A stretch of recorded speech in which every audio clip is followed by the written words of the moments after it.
हरिओम तत्सत। जैसी दृष्टि वैसी सृष्टि। यह सब संसार हमारे सोच, विचार और व्यवहार पर निर्भर करता है। यदि हमारा व्यवहार अच्छा है तो हमारा परिवार सोमवार, रविवार, मंगलवार सब अच्छा होगा, जीवन एक त्योहार हो जाएगा। यदि सोच हमारी गड़बड़ है, विचार गड़बड़ है, तो सारे संसार में जो है कमियां ही नजर आएंगी। इस ब्रह्मा की सृष्टि में कहीं अच्छाई कहीं बुराई है कुछ नहीं, यह सब हमारे सोच पर निर्भर करता है। कहते हैं ना, जैसी नजर वैसे नजारे। मनुष्य को सुख और दुख उसके अभाव या प्रभाव से नहीं होता, बल्कि उसके अपने स्वभाव से होता है। मनुष्य का अपना स्वभाव ही उसके अपने एवं दूसरों के सुख और दुख का कारण है। जब आप अंदर से प्रसन्न होते हैं तो ऐसा लगता है कि सारी संसार हमारी प्रसन्नता का कारण है, हर व्यक्ति हमें प्रसन्नता प्रदान कर रहा है। जब आप दुखित होते हैं, नाराज होते हैं, तो ऐसा लगता है कि सारा संसार हमें नाराज करने में लगा हुआ है। संसार में हम वैसे ही प्रतीत होते हैं जैसी हमारी सोच होती है, या तो वह सकारात्मक होगा या नकारात्मक होगा। देखा जाता है कि कोई व्यक्ति अभाव में भी सुखी है, खुश है, वहीं कोई संपन्न व्यक्ति भी सब कुछ रहते हुए भी दुखी है। महल में भी उसको नींद नहीं आ रही है तो दूसरा व्यक्ति एक रैन बसेरा में भी जो है खराटे लेकर के सो रहा होता है। भगवान श्री कृष्ण दुर्योधन को दुश्मन नजर आ रहे थे और पांडवों को भगवान नजर आ रहे थे। ये सिर्फ नजर नजर का फर्क है। कृष्ण तो वही है, व्यक्ति तो वही है, सिर्फ हमारी सोच पर निर्भर करता है। हमारी सोच साधारणतः या तो सकारात्मक होगी या नकारात्मक होगी। जिस व्यक्ति की भावना सकारात्मक है वह सबों की अच्छाइयां देख लेता है। यद्यपि उस व्यक्ति में बुराई भी है, लेकिन वह सिर्फ अच्छाइयों को ही देखता है, उसी की चर्चा करता है। इसके विपरीत नकारात्मक विचार वाले व्यक्ति को सबों में बुराइयां ही नजर आती है, इसलिए वह सबकी निंदा करते रहता है। निंदक होने के कारण वे किसी का प्रिय नहीं होता। वे हमेशा इस बात को लेकर दुखी रहता है कि सामने वाला व्यक्ति बुरा है, उसने मेरे साथ अच्छा बर्ताव नहीं किया, मेरी मदद नहीं की। वे अपने भाइयों के साथ अच्छा संबंध नहीं रखता, अपने परिवार जनों तक, अपने बच्चों तक या जो है उसको सब गंदे नजर आते हैं, बुरे नजर आते हैं, वो बहुत अहंकारी है, इत्यादि इत्यादि वह मन में सोचते रहेगा। और ये सारे नकारात्मक सोच हैं। इसी तरह के लोग हमेशा परेशान रहते हैं, उनका चेहरा हमेशा चिंतित और उदास रहता है, उनके लिए सब बुरे हैं, इसलिए वे भी किसी के प्रिय नहीं होते और अलग थलग पड़ जाते हैं। इसके विपरीत सकारात्मक सोच वाला व्यक्ति कभी निराश नहीं होगा, चेहरे पर एक अलग ही प्रसन्नता उसकी दिखेगी, हमेशा दूसरों के गुणों की चर्चा करते रहता है, उनके चेहरे पर प्रसन्नता खिलती रहती है। अगर देखा जाए तो समाज में दोनों तरह के लोग मिलते हैं। अब परिवार एवं समाज के परिवेश में हम विचार करें तो लगेगा कि सब में कुछ न कुछ अच्छाई है। कोई व्यक्ति ऐसा नहीं है जिसके अंदर बुराई नहीं है। जब हम उसकी अच्छाई देखते हैं तो वह व्यक्ति हमें अच्छा लगने लगता है। एक मनोवैज्ञानिक प्रतिक्रिया होती है और हम भी उन्हें अच्छे लगने लगते हैं। यह न्यूटन का थर्ड लॉ हमारे जीवन में भी उतना ही जो है सच है जितना कि विज्ञान में। जब हमारे विचार अच्छे होते हैं, जब हम किसी के बारे में अच्छा सोचते हैं, तो वह भी हमारे बारे में अच्छा ही सोचता है। ठीक उसी तरह जिसकी हम निंदा करते हैं, भले ही उसने नहीं सुना हो, लेकिन उसके मन में मेरे प्रति जो प्रेम था वह स्वयं ही कम होने लगेगा। अतः लोकप्रिय होने का सबसे सुंदर और सरल उपाय यही है कि किसी का भी बुरा मत कहो, किसी के बारे में भी बुरा मत सोचो, अपने मुंह से किसी की शिकायत नहीं करो, उसकी अच्छाई देखो। नहीं अच्छाई नजर आ रही है तो कम से कम बुराई नजर न आए। इस संदर्भ में एक कहानी मैं बताता हूं। विनय अपने नाम के अनुरूप विनयशील तो था ही। एक विनय नाम का व्यक्ति था जो विनयशील भी था, विनम्र था, मेहनती, परिवार में सबको साथ लेकर चलने वाला, शांत और मितव्ययी था, इकोनॉमिक था, माता पिता की सेवा के साथ पत्नी एवं बच्चों को भी भरपूर स्नेह देता था, लेकिन उसमें एक अवगुण था कि वह दूसरों के अवगुणों की चर्चा करते रहता था। जब भी बातचीत का कोई अवसर मिलता, चाहे घर में हो या बाहर, तो पड़ोसियों को खास करके अपने चचेरे भाई प्रणव के परिवार की आलोचना ही चर्चा का मुख्य विषय होता था। यद्यपि उसकी निंदा में कुछ झूठ नहीं था। प्रणव के बच्चे उदंड थे, वह फिजूल खर्च करता था, पत्नी आलसी थी, कृत्रिम जीवन जैसे कि होटल में खाना पीना आदि पसंद था। इन सब के बावजूद वह अपनी माँ का भक्त था। पिता का देहांत पहले हो चुका था। वह अपनी माँ को भोजन कराए बिना कभी नहीं खाता था, बिना माँ का पैर दबाए कभी नहीं सोता था, माँ की छोटी सी इच्छा भी पूरी करने के लिए सदा तत्पर रहता था। प्रणव अपनी पत्नी तथा बच्चों को सदा विनय के परिवार का उदाहरण देकर नसीहत देता था, अर्थात वह विनय के सद्गुणों का सम्मान करता था। प्रणव विनय के सद्गुणों का सम्मान करता था और विनय प्रणव के अवगुणों का चर्चा करता था। एक दिन प्रणव विनय के घर कुछ परामर्श करने जा रहा था, विचार विमर्श करने जा रहा था। घर के भीतर कुछ चर्चा हो रही थी। यह सुनकर वह ठिठक गया एवं चुपचाप सुनने लगा। विनय अपने स्वभाव के अनुसार प्रणय की निंदा कर रहा था और वह प्रणय छुप करके सुन रहा था। निंदा या प्रशंसा करते समय मनुष्य हमेशा कुछ बढ़ा चढ़ाकर ही बोलता है ताकि उसकी बात वजनदार हो सके। बीच में विनय की मां ने कहा, विनय, मैं मानता हूं कि प्रणय बहुत बुरा है, लेकिन उसमें एक अच्छाई भी तो है। वह अपनी माँ की सेवा भगवान की सेवा समझकर करता है। वह तुम्हारी हमेशा तारीफ ही करता है, उसमें बुराई देखने की आदत नहीं है। प्रणव की प्रशंसा विनय को अच्छा नहीं लगा। बातचीत थोड़ी थम गई। तब प्रणव सामने आ गया और कहा, विनय भैया, आपको देखकर मैं अपनी बुराई को पहचानने की कोशिश करता था। मुझे यह भ्रम था कि आप मेरे हितैषी हैं, लेकिन निंदक हितैषी कैसे हो सकता है? मैं आपसे कुछ सलाह लेने के लिए आया था, लेकिन अब मेरा विश्वास टूट चुका है। मैं किसी ऐसे व्यक्ति के पास जा रहा हूं जो मेरा शुभ चिंतक हो। विनय को लगा कि हमने अपने स्वभाव के कारण एवं भाई और मित्र को खो दिया। प्रणव तब तक जा चुका था। समय कभी किसी का एक सा नहीं रहता। कालांतर में प्रणव ने एक योग्य गुरु से क्रिया योग की दीक्षा ली और नियमित साधन करने लगा। साधन के प्रभाव से उसके सारे दुर्गुण अपने आप छूट गए। पिता के सात्विक गुण का प्रभाव बच्चों पर पड़ा और वे पढ़ने लगे। दोनों बेटों की नौकरी लग गई। माँ का भक्त तो वह पहले से ही था। सारा परिवार सुखी और आनंदित रहने लगा। दूसरों के सद्गुणों की प्रशंसा करने की आदत के चलते उसके मित्र एवं शुभ चिंतकों की संख्या बढ़ने लगी।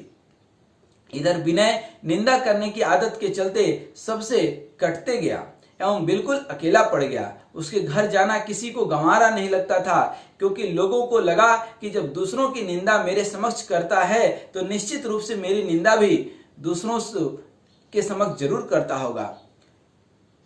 एक दिन मन की अशांति के कारण विनय बिना बुलाए प्रणव के घर गया। उस दिन उनके गुरु महाराज घर पर आए हुए थे और उस समय उनका प्रवचन चल रहा था। गुरु महाराज ने विनय का स्वागत किया और फिर कहना प्रारंभ किया, अच्छाइयां एवं बुराइयां दोनों ब्रह्मा के सृष्टि में है।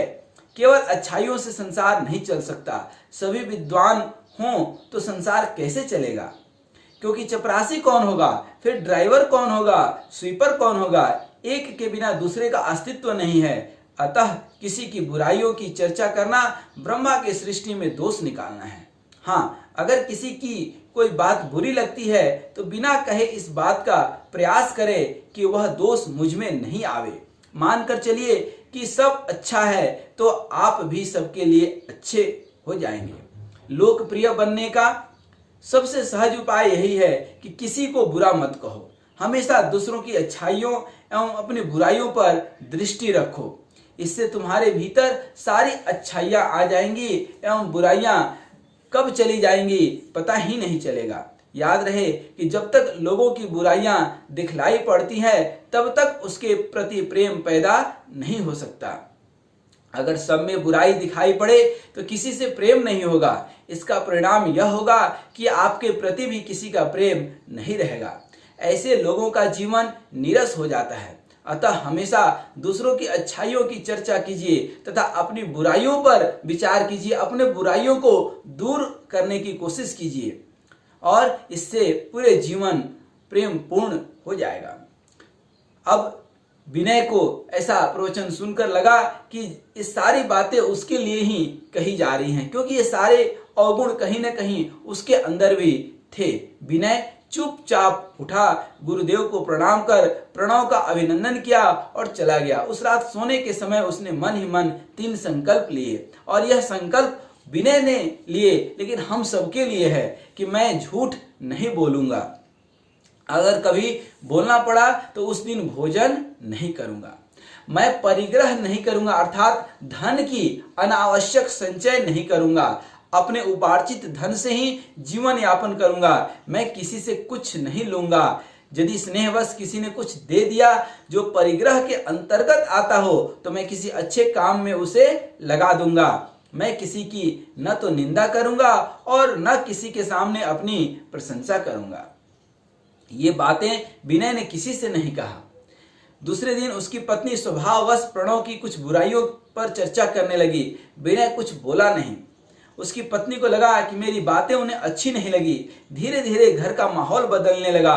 विनय कम बोलता, गंभीर रहता, सद्ग्रंथों को पढ़ने में समय बिताता और आडंबरहीन जीवन जीने लगा, अर्थात दिखास, छपास और बकवास से वह दूर हो गया। यदा कदा कुछ चर्चा भी होती तो दूसरों के सद्गुणों की चर्चा होते रहती थी, खासकर प्रणव की। प्रणव चूंकि गुरु भक्त हो गया था, भगवान का भक्त हो गया था, तो चर्चा स्वाभाविक है। इसकी प्रतिक्रिया यह हुई कि प्रणव के मन में भी विनय के लिए प्रेम पनपने लगा, निकटता बढ़ने लगी एवं दोनों एक दूसरे के अच्छे मित्र बन गए।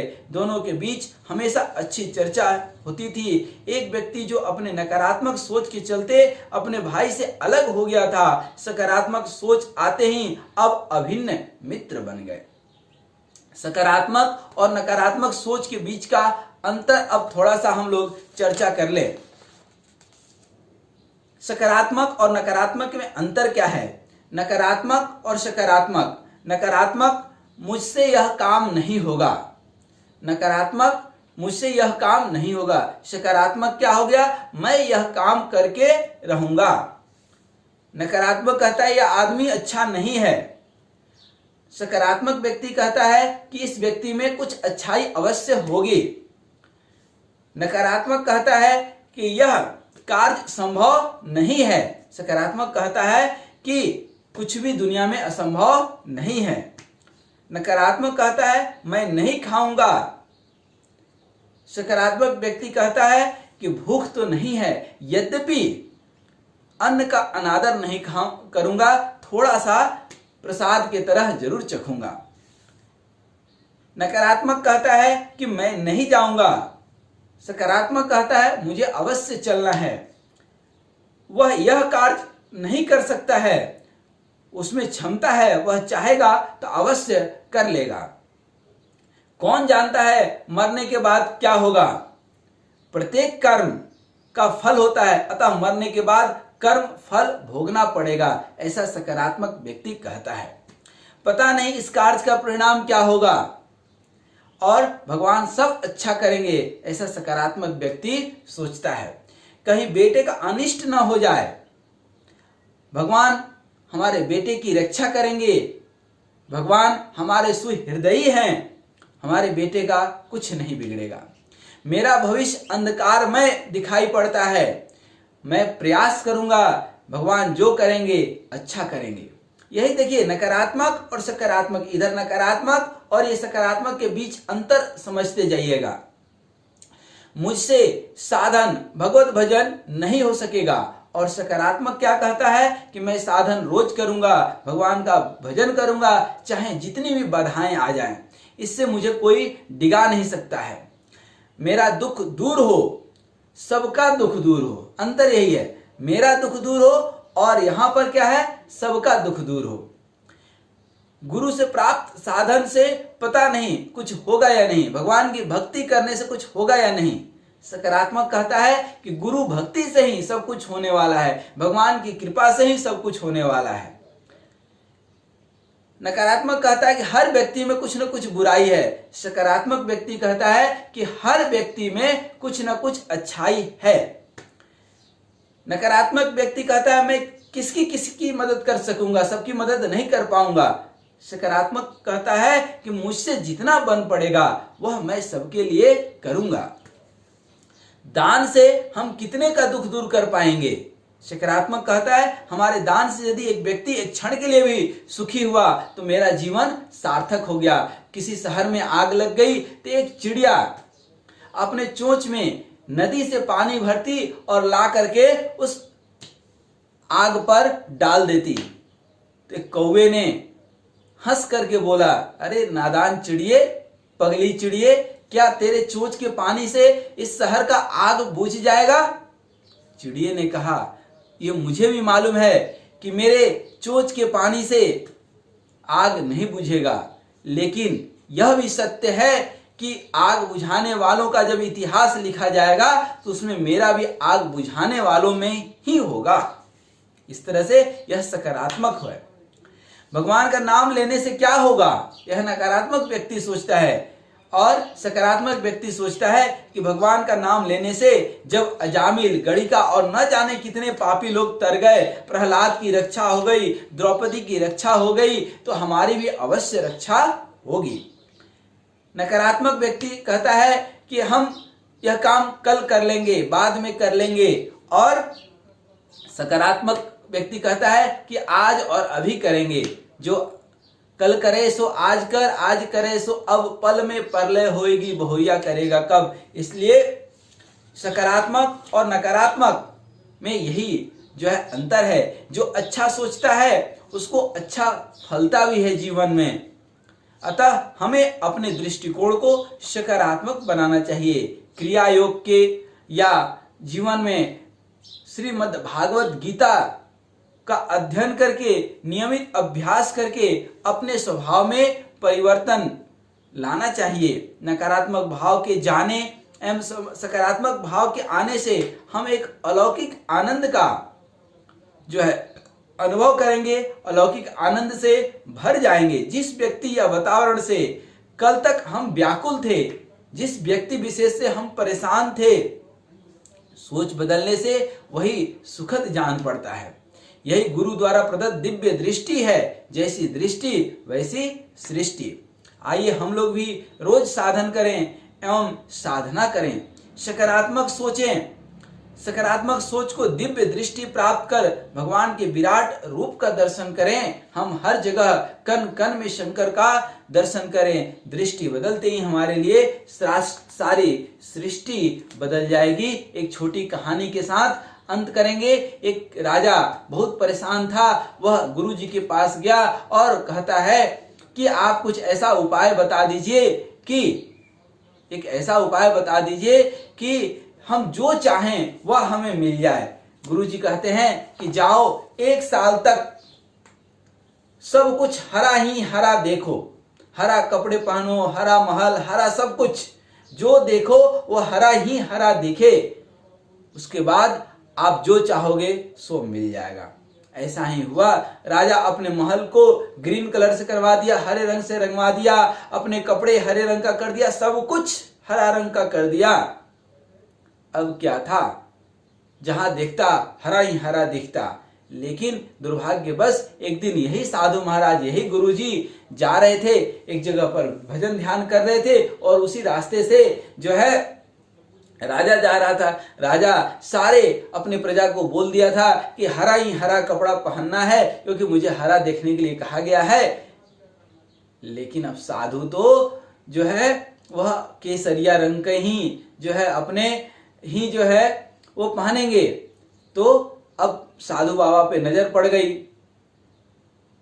अब उसकी तपस्या 1 साल जो पूरी होने वाली थी भंग हो गई। अब वो साधु पर बहुत नाराज हुआ राजा कि साधु बाबा आपने ही यह तरकीब बताई थी और आपने ही जो है गेरुआ वस्त्र पहन करके जो है बैठ गए हैं और इस गेरुआ वस्त्र को देखने से हमारा संकल्प टूट गया। तब साधु बाबा ने कहा कि मूर्ख, क्या संकल्प इस तरह से पूरा होता है? ये लो हमारे 20 रुपए का हरा चश्मा, ये चश्मा पहनोगे तो सारी दुनिया हरा दिखेगी। इसलिए अपनी नजरिया बदलने की जरूरत है, नजारे बदलने की जरूरत नहीं है। नजर बदलो, नजारे बदल जाएंगे। जैसी दृष्टि वैसी सृष्टि, जैसे हमारी सोच वैसे विचार वैसा व्यवहार। हरिओम तत्सत। तो आइए आज से हम अपनी दृष्टि बदले, हर व्यक्ति में सकारात्मक कुछ अच्छाई देखने का प्रयास करें। अच्छाई देखेंगे हर व्यक्ति में, हर चीज में कुछ ना कुछ अच्छाई है। बस नजरिया हमारी अच्छा होना चाहिए। धन्यवाद, नमस्कार।